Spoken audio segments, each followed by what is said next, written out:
Bonjour à tous. Aujourd'hui, on va commencer par corriger le petit exercice que je vous avais laissé à la fin de la dernière vidéo sur les calculs de centre de gravité. Donc on va essayer de déterminer le centre de gravité de ce système qui est donc composé d'un demi-disque, enfin d'un demi-anneau même plutôt, ce qui est colorié en bleu, donc de rayon intérieur RI et de rayon extérieur RE. Alors la première étape, donc la question à laquelle on cherche de répondre, c'est que vaut le vecteur OG, où O c'est l'origine de mon repère. Donc la première étape, c'est déjà de repérer s'il y a des symétries dans notre problème. Alors, est-ce que vous voyez des plans de symétrie, des axes de symétrie, des centres de symétrie? Bon, alors déjà, on va dire qu'il y a le plan de la feuille qui est un plan de symétrie. On peut supposer que notre anneau, il va faire une épaisseur h sur 2 au-dessus et h sur 2 en dessous, exactement comme dans le dernier exercice. Après, moi, je vois un autre plan de symétrie, c'est le plan O, Y et on va dire Z qui sort de la feuille. Voilà, donc là, le plan qui est représenté par, dont la coupe est présentée par ce trait, hop là, par ce trait jaune, c'est un plan de symétrie.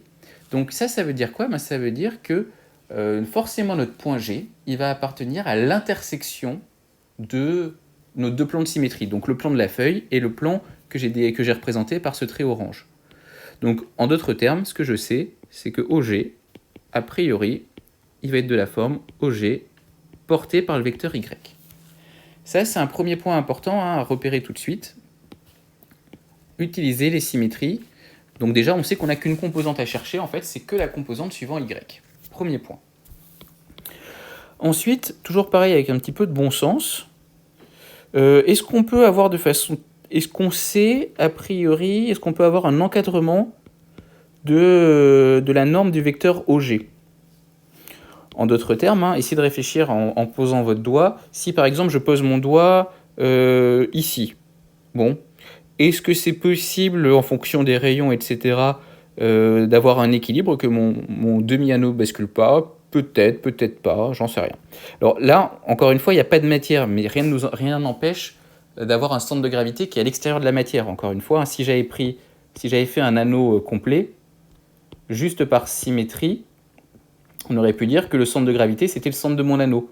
Pourtant, là, dans l'exemple que je vous ai dessiné, la matière, elle est juste à ce niveau-là. Donc, on peut bien avoir un centre de gravité qui n'est pas vraiment à l'intérieur de la matière. C'est pas un souci. C'est un barycentre mathématique. Donc, moi, ce qui me semble assez évident, c'est qu'a priori, mon point G, il va pas être par là. C'est peu probable. Et il a peu de chances aussi d'être à l'extérieur de la matière de l'autre côté. Après, où est-ce qu'il est là-dedans? Je sais pas trop, ça me paraît pas si évident au coup d'œil. Donc déjà, ce que je peux dire, c'est que OG, la norme de OG, elle appartient à 0 RE. Voilà. Si je trouve quelque chose de plus petit que 0, enfin, si je trouve... alors oui, norme, c'est peut-être pas le terme. On va dire OG scalaire Y, ça sera plus précis, ça sera plus propre. Alors voilà, si je trouve que OG scalaire Y est plus petit que 0, ça veut dire que le centre de gravité est de ce côté-là, ça sera bizarre. Et si je trouve que OG scalaire Y est plus grand que RE, c'est-à-dire que le centre de gravité est à l'extérieur en haut, ça me paraîtrait bizarre aussi. Voilà. Donc là, ça c'est juste pour analyser a posteriori mon résultat. Très bien, donc maintenant, on va essayer de déterminer ce vecteur OG. Donc là, il nous reste juste à appliquer la méthode. OG est égal à donc 1 sur la masse totale, que je vais appeler mtot, de mon demi-disque, intégrale sur le volume de OM, un point qui va se promener dans tout ce que j'ai colorié en bleu, fois ρ dv. Alors là encore, je suppose que ρ est constant. On verra des exercices où ρ n'est pas forcément constant. Ça ne change pas grand-chose dans la démarche de résolution. Ça modifie juste un peu les calculs d'intégrale. Donc, déjà, petite remarque, qu'est-ce que je sais? Je sais que mon résultat il va être porté par Y. Donc, pour ne pas m'embêter à me trimballer des vecteurs, je peux même calculer directement OG scalaire Y. Et du coup, dire que c'est 1 sur mtot de l'intégrale sur le volume de OM ρ dv scalaire Y. Ok, mais Y, c'est indépendant de mon volume, où que je me place, enfin, c'est indépendant de mon point M. Que mon point M soit ici, comme je l'ai représenté, ici, là ou là, y, ce sera toujours le vecteur unitaire vers le haut. Donc ça veut dire quoi? Ça veut dire que mon y, je vais pouvoir le rentrer dans mon intégrale. Et dire qu'on va trouver 1 sur m tot, intégrale sur le volume. Alors, le ρ, je vais le sortir, comme ça, ce sera fait. OM scalaire y dv. Ok. Alors, on va commencer maintenant à un peu expliciter les choses. Donc, ρ, c'est la masse volumique, m tot, c'est la masse totale. Donc, ρ sur m tot, ce qui va nous rester, c'est le volume total de notre demi-couronne. Alors, ensuite, en termes de paramétrage, d'après vous, on va plutôt raisonner avec un paramétrage cartésien, cylindrique ou sphérique. Au final, cet exercice, il n'est pas très différent de celui qu'on a fait précédemment. On a un quart de disque. Un disque, c'est pas très loin d'être un cylindre. Donc, on a une demi-couronne. Bon, en gros, c'est construit à partir de disques. Donc, je vous propose de raisonner. Qu'est-ce que je voulais dire? Je cherche mes mots. Je me suis perdu. Oui, avec un paramétrage, du coup, cylindrique. Donc, on va avoir notre intégrale triple. On va y réfléchir. OM, le vecteur OM, je peux représenter ce vecteur à ce niveau-là. On va avoir ici du ER, on aura du Eθ du coup sur le côté. Et OM, la longueur OM, ça vaut petit r si je prends un paramétrage cylindrique ou polaire, si vous voulez. Donc OM, ça va être R porté par ER, scalaire Y, dV. Alors dV, je vais le détailler. Du coup, c'est du polaire, donc on a du cylindrique, donc on a du R, dr, dθ, dz. Donc c'est parti. Maintenant, on va les remplir dans l'ordre, par habitude. Pour dr, ça va être la première intégrale. Donc l'intégrale la plus à l'intérieur. Je vous rappelle, on raisonne avec des parenthèses dans l'idée. Donc, suivant r, on va intégrer entre quelle valeur et quelle valeur? On va intégrer entre ri. Mon poème, il peut se promener sur un rayon qui est compris entre ri et re. En gros, il peut se promener pour un θ fixé, par exemple, ici. Donc là, je vais intégrer cette fois-ci de ri à re. Ensuite, pour θ. Alors là, dans mon problème, θ, il peut varier entre quelle valeur et quelle valeur? θ qui est représenté à ce niveau-là, par rapport à mon axe x, avec un paramétrage polaire classique, il va pouvoir varier entre 0 quand ER est égal à x et pi quand ER est égal à moins x. Donc θ va varier entre 0 et pi. Ok, et après il nous reste z, donc on a dit qu'on supposait que l'origine de notre repère était au milieu du disque, en hauteur, en épaisseur. Donc je vous propose de faire quelque chose du type moins h sur 2 plus h sur 2, comme on l'a fait dans l'exercice précédent. Ok, alors, que vaut ER scalaire Y? Alors là, on peut se faire une petite figure de changement de base en vitesse pour ne pas perdre la main. Hop. Toujours le même dessin. Donc je tourne autour de Z. J'ai X qui devient ER. J'ai Y qui devient Eθ. Du coup, si je fais... Alors c'est quoi? C'est ER scalaire Y. J'obtiens sinus θ. Donc ça, c'est égal à sinus θ. Ok. Alors maintenant, je vais pouvoir, encore une fois, puisque j'ai des variables qui sont indépendantes les unes des autres et que mes bornes d'intégration, que ce soit en bas ou en haut, ne dépendent ni de R, ni de θ, ni de phi, ni de Z, pardon, excusez-moi, je vais pouvoir donc séparer mes intégrales. Donc je vais avoir l'intégrale de moins h sur 2 à plus h sur 2 de dz, intégrale de 0 à pi de sinus θ dθ, et intégrale donc de ri à re de r carré dr. Voilà, donc maintenant il ne me reste plus qu'à calculer ces différentes intégrales. Alors 1 sur v. Intégrale de dz entre moins h sur 2 et plus h sur 2, ça va me faire petit h. La primitive de sinus, c'est... attendez, ok. Donc la dérivée de... À chaque fois je veux... Hop. La primitive de sinus, ça va nous faire du cosinus. Du moins cosinus. Sinus, c'est la dérivée de cosinus. Ah, oula. Oula, là, je suis fatigué. Ça va nous faire du moins cosinus, oui, c'est ça. Moins cosinus θ entre pi et 0. Puisque si je dérive moins cosinus, ça me fera moins sinus. Oui, c'est bon, ok.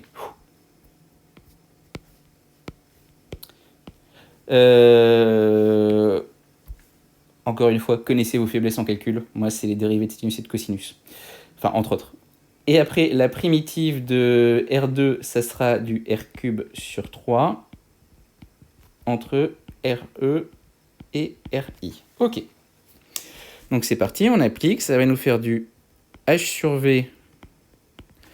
Alors, facteur de moins cosinus pi, ça fait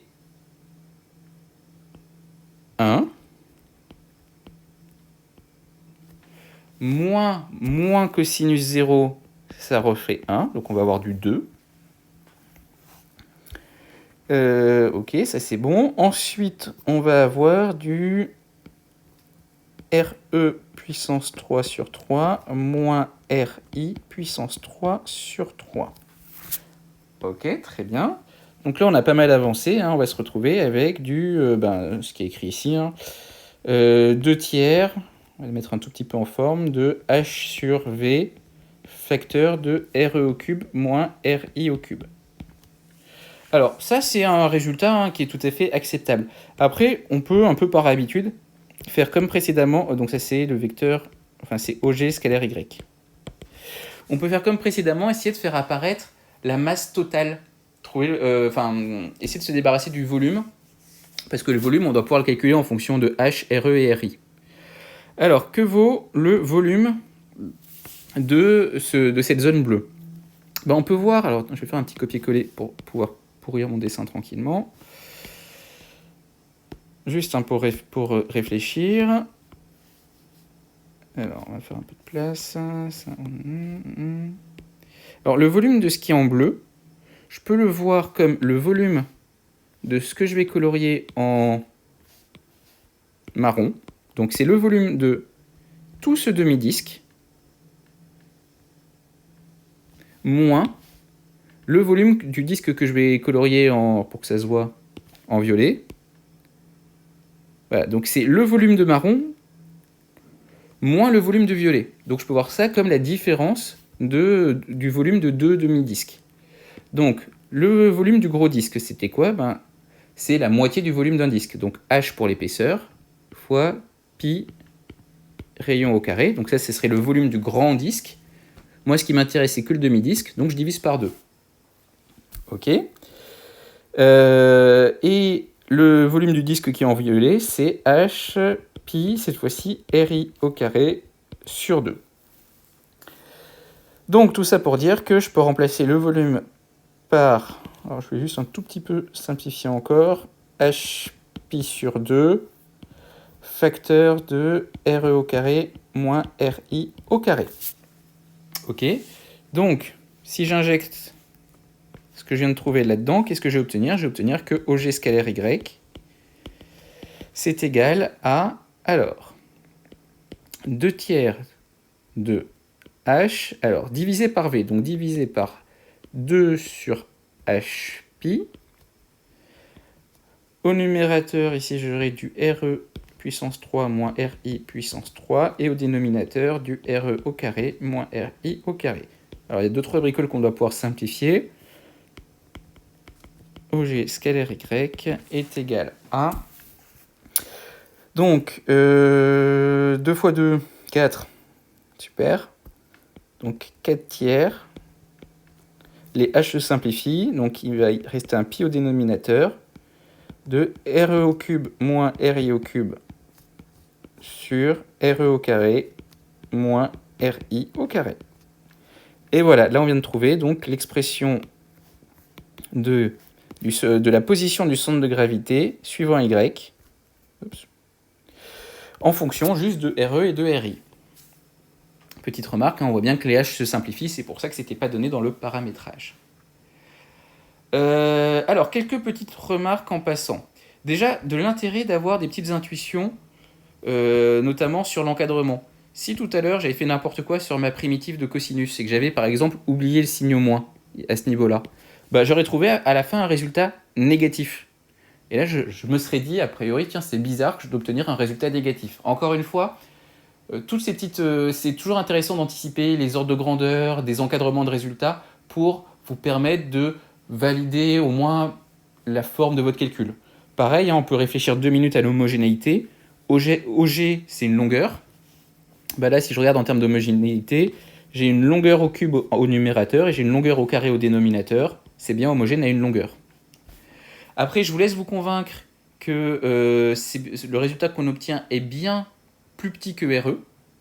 Oui, puisque que ce soit... Alors, dans le cas où RI est nul, juste pour réfléchir 2 minutes, dans le cas où RI est nul, on va se retrouver avec dans le terme qui est à droite, enfin dans le facteur qui est à droite, on va se retrouver simplement avec du RE.